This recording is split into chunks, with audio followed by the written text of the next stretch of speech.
करते हैं इनके जन्मसाल या अच्छे कार्यक्रम हो रहे हैं।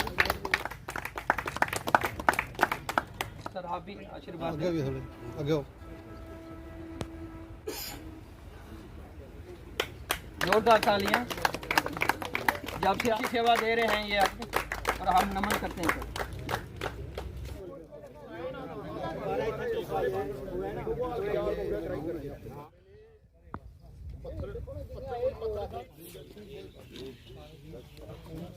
धन्यवाद करते हैं। जैसे कि सभी को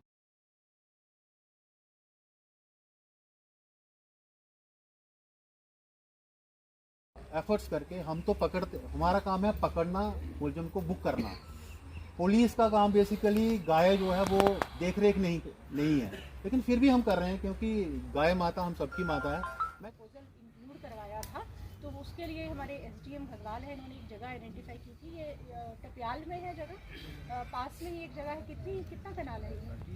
20 कनाल के करीब सर हमने जगह आइडेंटिफाई की है, जिसको पूरी बाउंड्री वगैरह करके, और उसमें हमने कोशिश हम ये कर रहे हैं कि उसी में हम एक पॉन्ड, मतलब अमृत सरोवर जैसे अभी स्कीम चली रही है, तो उसके तहत हम एक अमृत सरोवर इंक्लूड कर लेंगे, सो दैट पानी की व्यवस्था वहीं हो जाए। और दूसरा हम वहाँ पे फॉडर का इंतजाम भी वहीं करें, क्योंकि ये पशु की चारे को भी लेके कभी कभी दिक्कत आती है। हम लोग खुद भी पर्सनली रिक्वेस्ट भी करते हैं और डोनेट भी करते हैं। यहाँ की वेटनरी टीम से मुझे कोई शिकायत नहीं है। जब भी एसएचओ से मैं पूछता हूँ तो बताते हैं कि हमारे कहने पे वो उपलब्ध होते हैं और पूरा अपना योगदान देते हैं।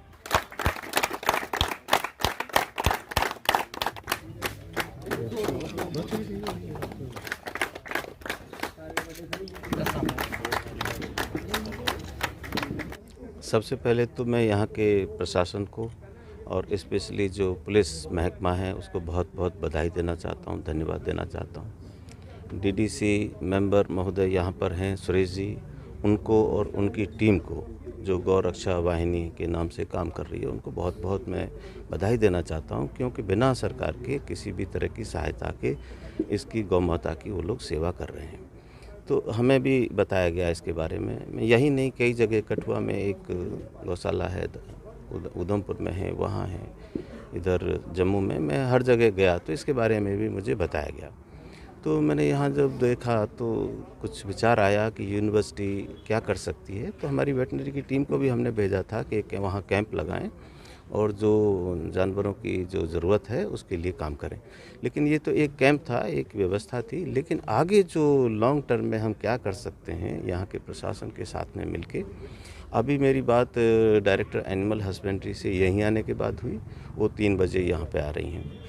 डायरेक्टर एग्रीकल्चर डॉक्टर श्री के शर्मा जी से मेरी बात हुई और उनके डिपार्टमेंट के जामबाज साहब यहाँ लोग हैं, तो उनसे भी मेरी बात हुई कि वो क्या कर सकते हैं। तो बात ये हुई कि जैसे एग्रीकल्चर डिपार्टमेंट यहाँ पर एक वर्मी कंपोस्टिंग की व्यवस्था कर दे। वर्मी कंपोस्ट का मतलब ये है कि यहाँ पर बहुत सारा गोबर, कहीं तो 2-2 फीट गोबर जो है इकट्ठा हो रहा है, लेकिन आज उसकी इतनी डिमांड है कि जो 12-14 रुपये किलो जम्मू में बिक रहा है और कश्मीर में तो इसका रेट 18 रुपये किलो भी है। तो इस गोबर को यदि हम वर्मी कंपोस्ट खाद में बदल देते हैं तो यहाँ पर कुछ हद तक इनकी जो वित्तीय ज़रूरतें हैं वो पूरी हो सकती हैं।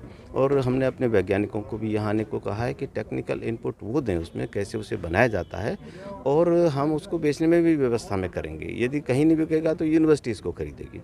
और उसका कारण ये है कि अब ये पूरा जो देश है, हम बात कर रहे हैं नेचुरल फार्मिंग की, ऑर्गेनिक फार्मिंग की, तो ऑर्गेनिक मैटर अवेलेबल नहीं है। तो यदि ये गौशालाओं में ऐसी व्यवस्था हो जाए कि ये वर्मी कंपोस्ट बनने लगे, उसकी पैकेजिंग होने लगे, उसकी एक ब्रांडिंग कर दी जाए, तो ये हॉर्टिकल्चर डिपार्टमेंट और एग्रीकल्चर डिपार्टमेंट ही इसको जो है खरीद सकता है, तो कुछ व्यवस्था यहाँ हो जाएगी। दूसरा हमने कहा है कि हमारे वैज्ञानिक, विशेषकर वेटनरी कॉलेज की जो टीम है, वो यहाँ पर जो है कम से कम 15 दिन में एक बार आके विजिट करे, और जो दवाइयों की व्यवस्था है वो हम अपने माध्यम से करें, क्योंकि बहुत ही बुरी हालत है। किस तरह से, आप पता है किस तरह से वो लोग बांध के लाते हैं, किस तरह से कष्ट देते हैं। तो बहुत सी गायों की हालत जो बहुत ख़राब है, तो उसमें जो भी मेडिसिन है वो उसकी व्यवस्था करें। और सरकार ने अभी एक पैरावेट और वेटनरी जो साइंटिस्ट हैं उनकी भर्ती की है। 25 लोग हमारे यहाँ नए आने वाले हैं, इसी महीने आ जाएंगे या फर्स्ट वीक नवंबर में। 25 पैरावेट और 25 वेटनरी सर्जन, और उसमें वैन की भी व्यवस्था है।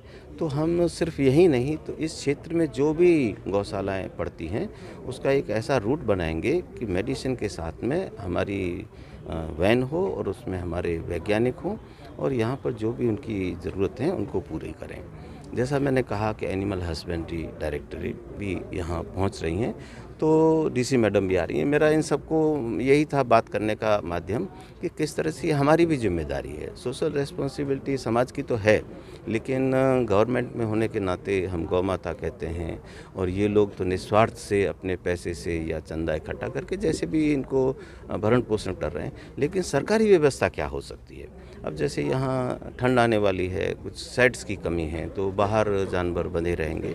तो मैंने अभी बात की है किस तरह से उसको हम किया जा सकता है। तो 2-3 हमारी प्राथमिकताएं रहेंगी। पहले इनका जो गोबर है जो बहुत अधिक मात्रा में अवेलेबल है उसको वर्मी कंपोस्टिंग में कन्वर्ट कराएं और उसकी मार्केटिंग कराएं। वीकली बेसिस या कम से कम 15 दिन में हमारी वेटनरी की टीम मेडिसिन्स के साथ में यहाँ आए और कभी भी कोई ऐसी आवश्यकता पड़ती है तो एक नंबर हम देंगे, उसको कॉल कर सकते हैं, 24 आवर्स कभी भी कॉल कर सकते हैं, उसमें हमारी वेटनरी की टीम पहुंचेगी।